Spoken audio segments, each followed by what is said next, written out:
Assalamualaikum warahmatullahi wabarakatuh. Nama saya Sylvia Septimus Liana, NPM 20030210057, Prodi S1 Perbankan Syariah kelas C semester 4. Video saya di sini semata-mata untuk memenuhi nilai ujian akhir semester manajemen resiko. Yang pertama, jelaskan penyebab kredit bermasalah dari aspek resiko kredit dan berikan contohnya. Penyebab kredit bermasalah dari aspek resiko kredit yaitu ada aspek kualitatif dan aspek kuantitatif. Untuk aspek kualitatif yaitu siklus bisnis dan industri menurun, tingginya ketergantungan bahan baku pada pemasok, debitur tidak memiliki keahlian di bidangnya, shareholder tidak memiliki komitmen untuk going concern usaha perusahaan. Sedangkan pada aspek kuantitatif yaitu realisasi penjualan lebih rendah dibanding target, side streaming penggunaan kredit, harga jual produk debitur tidak kompetitif terlalu ekspansif, markup harga biaya proyek. Contohnya adalah pada Bank A memberi pinjaman KPR kepada nasabah. Pada kasus ini ada resiko bahwa sebagian atau seluruh nasabahnya gagal membayar kewajiban, baik pokok maupun bunga KPR-nya. Soal yang nomor 2, jelaskan penyebab kredit bermasalah dari aspek resiko operasional dan berikan contohnya. Penyebab kredit bermasalah dari aspek resiko operasional yaitu ada dari aplikasi kredit, dari analisis kredit, dari pencairan kredit, dan dari pemantauan kredit. Dari aplikasi kredit sendiri yaitu kurangnya verifikasi keaslian dan sah tidaknya permohonan kredit. Dari analisis kredit, analisis awal kurang tajam, kurang verifikasi kebenaran informasi dan data, asumsi dasar yang digunakan jauh meleset, analisis kuantitatif dan kualitatif tidak tepat. Dari pencairan kredit, dokumentasi kredit cacat hukum, pencairan tanpa persetujuan otoritas. Dari pemantauan kredit, jaminan belum diasuransikan, kunjungan rutin tidak dilakukan. Contohnya yaitu ketika perusahaan mengalami kesalahan pencatatan, sistem pengawasan internal yang kurang baik, dan kegagalan sistem komputer. Soal yang nomor 3, jelaskan konsep sebab cause, kejadian event, akibat efek, dan berikan contoh dari masing-masing konsep tersebut. Yang pertama, konsep sebab atau cause, penyebab utama kejadian resiko operasional adalah karena faktor manusia, kegagalan proses internal, kegagalan sistem teknologi, dan kejadian eksternal. Namun sebelum dikategorikan sesuai definisi tersebut, perlu diidentifikasikan akar penyebab dari kejadian. Dengan mengetahui penyebab kejadian terkait resiko operasional, bank dapat lebih mudah melakukan mitigasi dalam upaya mengurangi potensi kerugian akibat resiko operasional. Sebagai contoh, suatu event peristiwa perampokan pada suatu cabang bank dapat disebabkan oleh sistem pengamanan bank dinilai kurang memadai. Lokasi bank terletak pada daerah yang rawan perampokan, kurang bekerja sama dengan pihak kepolisian, dan atau sebab lainnya. Event seperti ATM bank tidak berfungsi dapat disebabkan oleh kualitas ATM yang dibeli bank tidak baik.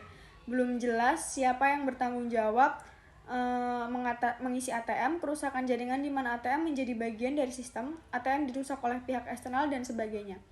Yang kedua, kejadian atau event adalah sesuatu hal yang terjadi dalam periode waktu tertentu dalam menetapkan suatu kejadian resiko ke dalam kategori tipe kejadian harus didasarkan pada akar permasalahan atau the root of cause atau kategori kejadian yang paling dominan. Contohnya yaitu kerugian karena perampokan kas dalam perjalanan. Yang ketiga, akibat atau efek adalah suatu event terkait resiko operasional dalam memberikan berbagai macam dampak kerugian, baik kerugian finansial maupun non-finansial.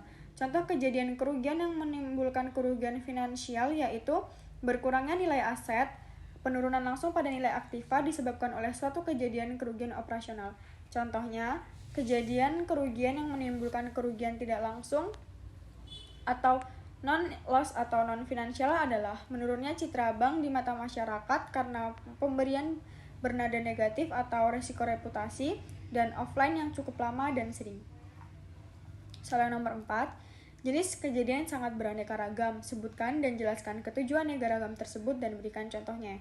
Yang pertama ada internal fraud, yaitu kerugian yang adanya pelanggaran peraturan. Contohnya memakai komputer yang bukan wewenangnya untuk menggelapkan dana. Yang kedua ada external fraud, yaitu kerugian adanya kesengajaan. Contohnya adanya perampokan dana. Yang ketiga, praktik ketenaga kerjaan dan keselamatan. Contohnya, karena adanya pemogokan kerja, karena adanya peraturan yang merugikan karyawan. Yang keempat, pelangganan, produk dan praktisi bisnis, yaitu kegagalan yang tidak disengaja. Contohnya adalah penyalahgunaan informasi rahasia milik nasabah yang data-datanya disalahgunakan oleh bank. Yang kelima, kerugian atas aset fisik, yaitu kerugian yang timbul akibat bencana alam seperti banjir, gempa bumi, dan tanah longsor. Yang keenam, gangguan bisnis dan kegagalan sistem, yaitu kerugian yang timbul akibat kerusakan hardware, contohnya kerusakan pada perangkat komputer. Yang ketujuh, eksekusi, pengiriman, dan manajemen proses, yaitu kerugian akibat kegagalan proses transaksi atas pihak lawan atau vendor. Contohnya adanya kesalahan dalam pembukuan. Soal yang nomor 5, jelaskan kelima prinsip good corporate dan berikan contoh penerapan prinsip GCG pada sebuah perusahaan. Transparansi, yaitu keterbukaan dalam melaksanakan proses pengambilan keputusan dan keterbukaan dalam mengemukakan informasi material dan relevan mengenai perusahaan. Kemandirian atau independence, yaitu keadaan di mana perusahaan dikelola secara profesional tanpa benturan kepentingan dan pengaruh atau tekanan dari pihak manapun yang tidak sesuai dengan peraturan perundang-undangan yang berlaku, dan prinsip-prinsip korporasi yang sehat. Pertanggungjawaban atau responsibility, yaitu kesesuaian di dalam pengelolaan perusahaan terhadap peraturan perundang-undang yang berlaku dan prinsip-prinsip korporasi yang sehat. Kewajaran atau fairness, yaitu keadilan dan kesetaraan di dalam memenuhi hak-hak pemangku kepentingan atau stakeholder, yaitu yang timbul berdasarkan perjanjian dan peraturan perundang-undangan yang berlaku. Akuntabilitas atau accountability, yaitu kejelasan fungsi pelaksanaan dan pertanggungjawaban organisasi sehingga pengelolaan perusahaan terlaksana secara efektif. Contoh penerapan Good Corporate Governance pada PT Danareksa atau Persero. PT Danareksa atau Persero adalah sebuah badan usaha milik negara Indonesia yang bergerak di bidang usaha milik negara pada bidang jasa keuangan. Perusahaan yang didirikan pada tahun 1976 ini terutama berbisnis di bidang pasar modal dan pasar uang, antara lain sebagai perusahaan pembiayaan, perantara pedagang efek, penjamin emisi, serta manajer investasi dan reksadana. Danareksa juga melakukan usaha yang bisa dilakukan oleh sebuah perusahaan amanat.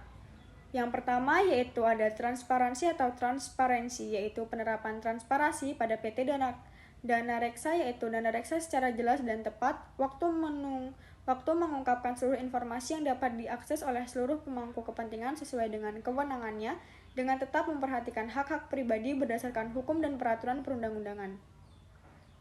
Dan Danareksa melaksanakan transparansi kondisi keuangan kepada publik dengan mengikuti ketentuan disclosure atau keterbukaan informasi yang ditetapkan otoritas jasa keuangan dengan berpedoman kepada standar akuntansi yang berlaku.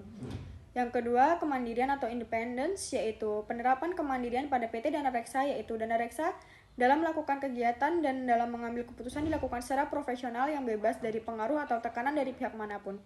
Yang ketiga, pertanggungjawaban atau responsibility, yaitu penerapan pertanggungan jawaban pada PT Danareksa ialah Danareksa membentuk unit independen seperti unit kerja, pengelolaan resiko, dan unit kerja internal audit untuk memastikan pengelolaan resiko dan penerapan pengendalian internal dilaksanakan di setiap kegiatan Danareksa.